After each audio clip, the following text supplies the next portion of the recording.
الصلاة والسلام على رسول الله لا حول ولا قوة إلا بالله ربنا اللهم صل وسلم على محمد والآل واجعل أنام مسرين بالوحيدية لرب العالمين يا ربنا اغفر يسر افتح لنا قرف وعلب بيننا يا ربنا. Yang saya hormati segenap pengurus DKM beserta seluruh jajaran dan para tokoh masyarakat, para sesepuh, para filsafah, guru-guru kami, para muallim kami, imam-imam kami. Ya. Mudah-mudahan Allah Subhanahu wa taala memberikan sehat wal afiat kepada guru-guru kami. Pertama dan utama kita bersyukur kepada Allah Subhanahu wa taala. Lagi dan lagi bersyukur kepada Allah Subhanahu wa taala atas segala nikmat yang Allah berikan. Sehingga pada hari Ahad ini kita bisa duduk di majelis ilmu, di majelis zikir. Semoga Allah Subhanahu wa taala merahmati kita semua. Salawat dan salam mari kita sanjungkan kepada baginda Nabi besar Muhammad sallallahu alaihi wasallam wa ala alihi. Sebetulnya saya masih rapat dengan ulama-ulama NU Bekasi. Namun anak izin untuk bisa hadir silaturahim di Masjid Ar-Rahman ini.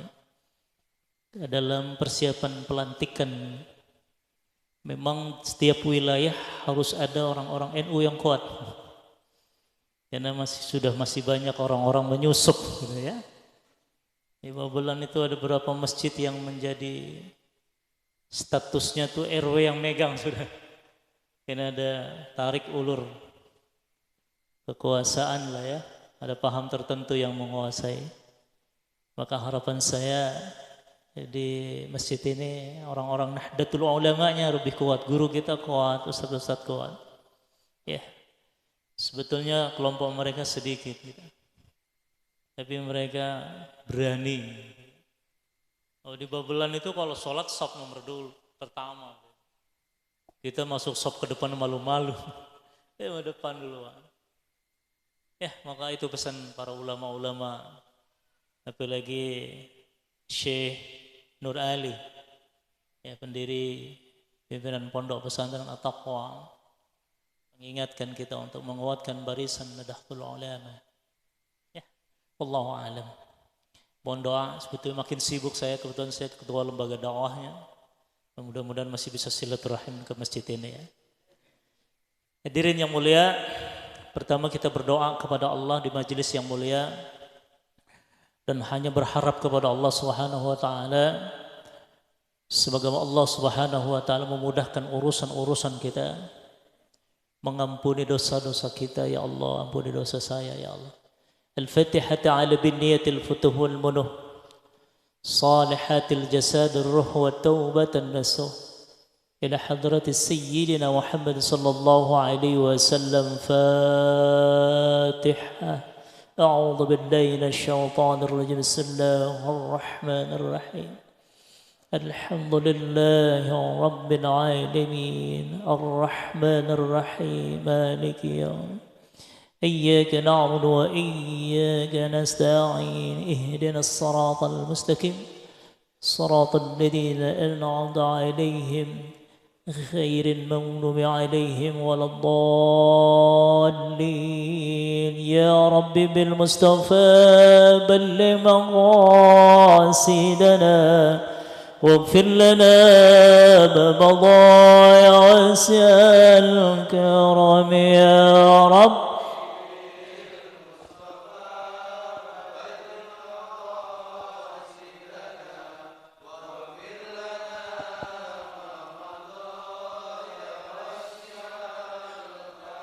اللهم صل وسلم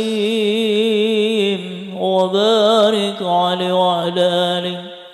Hadirin yang mulia, mohon izin untuk DKM, para ustaz yang berada di depan. Ini masuk sudah bulan Muharram ya Pak. Sebelum Muharram itu bulan apa Pak? Hah? Bulan Zulhijjah, Jumadil Akhir. Yang kemarin kita lewatin bulan Akbar ya. Ya, Zulhijjah. Bulan Akbar, bulan besar kalau kata orang tua kami. Biasanya kalau bulan besar nikahin anak ya. Musim haji akan datang, panggil penghulu datang. Ya. Hadirin yang mulia, ini bulan luar biasa. Bulan di mana diangkat derajatnya oleh Allah orang-orang pilihan. Yang menakutkan lagi, bulan di mana Allah buka tabir aib manusia. Ya, berapa banyak di bulan masuk Muharram orang kejungkal. Ini yang kita takut, ya Allah lindungin kita semua. Ada dulu orang dimuliakan, masuk Muharram, berada di Muharram, Allah hinakan. Kenapa? Karena banyak manusia ini bulan gak tahan uji. Bulan ini gak tahan uji. Makanya secara eksistensi, kalau Mas Iqbal bilang, setiap diri manusia itu, kita hamba Allah, sudah punya bekal kemuliaan dalam dirinya. Maka kemarin kenapa sih dibedah tentang roh dalam setiap tubuh manusia, latifah dalam qalbu manusia, ya. Ada yang latifah ruh qalbi, latifal akhfa aklaf. Nah ini memang agak tinggi, tapi kita harus tahu, karena tidak semua orang mengenal dirinya. Memang nama kita Pak Mudir. Ini dulu pernah ditanya nih orang ma'rifat, saya nggak ngasih dulu karena memang dia harus ngikuti rentetan pelajaran di awal. Kalau tiba-tiba ini dijelaskan, bingung. Ya, baru ngejelasin tentang latifah, unsur tubuh manusia ada 10. Kemarin udah sampai situ tapi belum tuntas. Ada latifah akhfa, ya kan? Ada latifah khalq. Maksudnya ada latifah unsur-unsur tubuh dari ruhiyah, ruh. Ada latifah unsur-unsur tubuh nafsu dalam manusia dari unsur jasad. You know? Lanjut Pak ya, mudah-mudahan nanti ada yang gak nanya. Ini perlu disampaikan. Makanya ada namanya latifah qalbi. Isinya itu posisi berada di bawah payudara sebelah kiri kita. Isinya apa? Tentang keburukan-keburukan sifat manusia. Manusia pasti ada sifat sombong, ya dong? Mudah-mudahan orang sini nggak ada yang sombong. Ada orang biasa kerjanya zalim. Ada biasa dia ngumbar nafsu aja, nafsu syaitani. Ada orang yang takabur aja. Ada orang yang diam, beda ini. Sebelah kanan dikit. Itu namanya latifah ruh, terdiri dari sifat-sifat mulia. Maka kalau ini nggak diobati, nggak dizikir, nggak ngaji, nggak pernah bedah Quran, nggak pernah murojaah, dalam hidupnya sebelah kiri Pak, nafsu saja yang ada. Panggilan muazzin imam kita lagi sudah memanggil Allahu Akbar. Pertanyaannya berapa sih jamaah kita di masjid ini jumlahnya? Pasti ada 100-an ada dong. Kalau di total semua Islam, berapa yang salat berjamaah? Ya kita harap di rumah kalau udah malas sholat, tapi jangan ditinggalkan sholat. Syukur-syukur berjamaah. Tingkat pertama hadir di majelis bersama imam kita, guru kita. Sudah malas banget di rumah, jangan ditinggalkan. Tapi biasa di rumah pasti ada malas. Ada godaan TV, godaan anak, godaan makan, godaan lain. Di rumah bisa sholat tepat waktu bagus, tapi jarang. Di sini sifatnya, karena ada sifat malas dalam tubuh ini. Ada kolbu yang rusak dalam kolbu ini. Ada sifat malas, sombong, zalim, ghibah di sini. Nah kalau di sini sifat-sifat mulia. Dia rindu sebelum muazzin berkomandang hayya 'alas shalah, dia udah datang. Ada yang begitu, ketua DKM udah duluan. Ada yang dia masih sibuk nyantai. Ya, semua kembali kepada kita. Makanya ini bulan tergantung kalbu kita. Kenapa dalam kitab bab waktu diterangkan, masuk ini bulan ada namanya penyakit muka mufa. Dulu pernah dijelasin. Saya cuma ngingetin doang, langsung dibedah. Mu pertama kemusyrikan, musyrik. Maka bayangkan kalau bulan Muharram pasti terjadi kemusyrikan merajalela. Ada yang mandiin keris. Allah alam walaupun itu budaya. Ya kan, musyrik. Kalau keris pribadi beda ya. Kalau Iqbal belum waktunya, Bang. Kalau keris pribadi kan kerisnya kita. Mas Janoko kerisnya dimandi. Bojone ora ono piye? Ya. Maka mau pertama musyrik, maka merajalela. Bapak baca sendiri deh, terangin sendiri, mikir sendiri. Kemana-mana, malam satu surau itu Cirebon penuh. Ya kan? Banten apalagi Sukabumi itu ada petilasan Sangkuriang penuh. Tapi kalau caranya salah menjadi musyrik. Caranya salah. Itu kan cuma tempat doang, wasilah doang.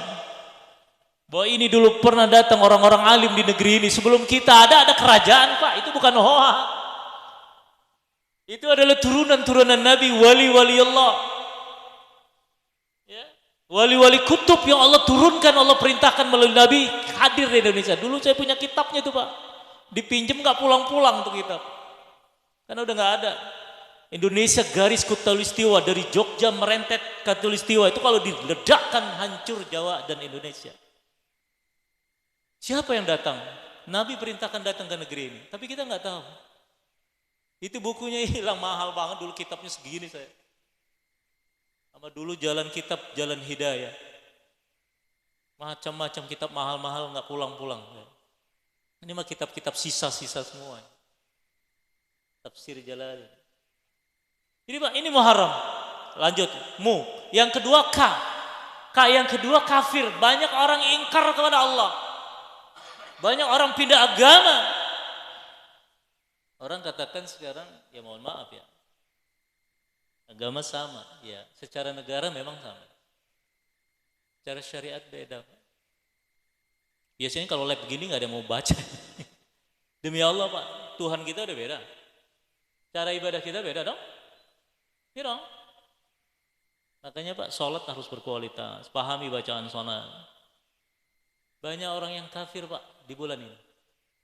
Bapak pikirkan sendiri, renungkan sendiri. Baca di mass media, baca di berapa banyak. Tahun lalu geger kan? Keluarga pahlawan. Ya dong? Yang perempuan pindah agama. Walaupun itu sah-sah saja secara nasional. Hak mereka hidup. Tapi tanggung jawab di hadapan Allah kelak nanti. Malaikat nanya itu marabbuka ma'imabuka. Itu bukan hak Pak. Karena Bapak belum pada mati. Kalau mati Bapak ditanya begitu. Ada yang siap? Mau duluan? Ada yang mau duluan? Kalau mau duluan kita doain. Kita doain, kita sholatin. Tapi yang mau ngaji, tapi nggak mau ngaji gue mikir dulu. Dulu ayah saya ketua Nahdlatul Ulama Utara. Kalau dia nggak pernah ibadah sholat, ayahku nggak mau nyolatin. Ayolah, kasihan ya, nggak ada urusan agama, urusan ibadah. Dia nggak ibadah, gue nggak mau sholatin. Udah kamu aja yang urus. Duh, kalau ayah saya ketat. NU zaman dulu tuh keras-keras didikannya. Oh dia nggak sholat, lah ayah nggak mau. Allah alam. Mu kedua munafik. Banyak di bulan ini orang munafik. Nggak perlu cerita saya. Bapak baca telaah sendiri. Ya, apalagi orang-orang tertentu. Kemarin ngomongnya A belum menang, udah menang lupa. Apa bedanya pil KB dengan pil? Iya. Kalau udah jadi lo, kalau lupa aja jadi. Ya.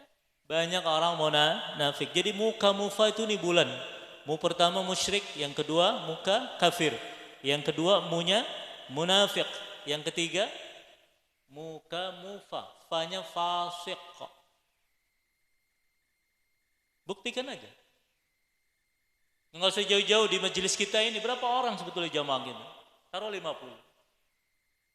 Berapa yang konsekuensi dia hadir? Maka ngaji itu jangan lihat figur ustadznya. Wah, ustadznya nggak enak ngajinya caranya. Bu, jangan gitu, itu nggak dapat ilmunya, Pak. Imam Ali katakan kalau engkau mau dapat nadroh gurumu 6.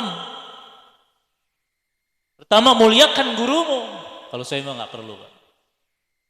Karena saya sudah dicukupkan di sana oleh Allah. Yang kedua, siapkan waktumu. Yang ketiga, biayamu. Kenapa? Yang mengantarkan kita sampai kepada Allah dan Rasulnya bergantung mursyid kita, Pak. Rasul sudah meninggal dunia secara zahir ya. Tapi ulama, Nahdlatul Ulama, para malaikat, ma'rifatullah, arif billah, Nabi itu nggak mati. Tapi kelompok sana bilang Nabi udah mati kayak kita. Saya pernah buktikan, Pak, mursyid saya dulu, almarhum Abdul Latif Majid, pimpinan pondok pesantren Kedunglo, Jawa Timur, Kediri, sering memanggil Nabi. Dia sepanjang hari itu mau tidur tuh 2000. Kita 100 aja malas banget ya. Guru kita tadi dawamkan zikir aja kita udah buru-buru mau pulang aja. Subhanallah, subhanallah, itu baru subhanallah, itu makanan biasa, Pak. Aduh, makanan biasa itu. Itu udah dilalap harusnya menjadi makanan biasa. Makanan tambahan zikirmu kepada Nabi berapa? Abu Hurairah itu 2000 mau tidur. 2000, Pak. Bagaimana mulutnya nggak kasap? Bagaimana Allah nggak lindungi dia? Kita mau tidur, udah makan jengkol enggak, siwak, ya kan? Beban pikirannya banyak terus, Pak. Nggak kelar-kelar hidup. Tapi para ulama, nggak usah Nabi dulu, dah Abu Hurairah mau tidur, dia wudu dulu. Dia zikir dulu, salat sunnah mutlak dulu, baca zikir Fatimah, subhanallah itu biasa, walhamdulillah, wala ilah, itu biasa. Tutup dengan kalimat tauhid. Selanjutnya tutup dia dengan witir dulu, takut malamnya nggak bangun. Kita witir jarang ya, tahajud di tarawih doang. Ini bukan orang sini, bukan. Orang RT 12. Jadi Muharram itu tantangan terberat. Banyak orang kejungkal, Pak, di bulan Muharram rata-rata. Bapak bayangkan aja yang kemarin dimuliakan banyak dibalik oleh Allah. Kalau belum dibalik, tunggu dibalik. Hidup tuh tunggu, Pak. Maka kalau hari ini ada orang kejungkal, jangan dihina, jangan dilecehkan. Karena pada waktunya kita akan dijungkalkan oleh Allah. Kalau kemarin ada orang kebakaran, pada waktunya juga kita akan merasakan dahsyatnya kebakaran itu. Nggak di dunia, di akhirat kelak. Maka yang terbaik kalau teman-teman kita musibah, sahabat kita kena musibah, doakan dia. Karena pada suatu saat kita akan merasakan musibah itu, apalagi ini bulan. Maka kenapa bulan itu kita dianjurkan orang-orang Nahdlatul Ulama, aswaja itu, dia selalu setiap ba'da salat itu Allahumma antas salam. Kan gitu kan? Wa minka wa alaika. Ini hafal semua lah. Itu asbabun nujulnya datang di bulan Muharram. Ini Pak Ngaji. Kalau enggak ini cuma baca doa-doa, asbabnya kita enggak tahu. Ya. Nabi Nuh Allah selamatkan, diselamatkan bulan Muharram. Ya, Nabi siapa lagi? Para nabi-nabi, Nabi Yunus yang di ikan itu. Itu saya teliti, Pak, di kitabnya. Kenapa Allah keluarkan dari perut ikan? Perut ikan itu bukan hayalan, asli, bukan hoak. Kalau secara otak, mana mungkin orang masuk perut ikan? Buaya aja masuk, ular aja masuk. Ya kan? Ular tuh, Pak, sejenis ular, dipiara bagus, Pak, tapi hati-hati. Kalau pada waktunya dia kelaparan, dia pun akan makan yang meliharanya. Berapa banyak orang melihara ular, matinya dimakan apalagi ikan. Ikan nun itu, konon itu sama kayak ikan paus. Besarnya luar biasa. Jangankan kita manusia, mobil aja masuk. Tapi bukan begitu saja Allah tarik itu di bulan Muharram. Dia berangkat naik kepada Allah. Dia berdoa kepada Allah sehari, 2 hari. Hingga genap 40 hari. Allah gelontorkan kuat. Dibikin mual tuh ikan. Siapa yang bikin? Allah. Maka hidup itu numpang doang, Pak. Fala taqtuluhum walakinnallaha qataluhum. Ini tuh numpang badan ini.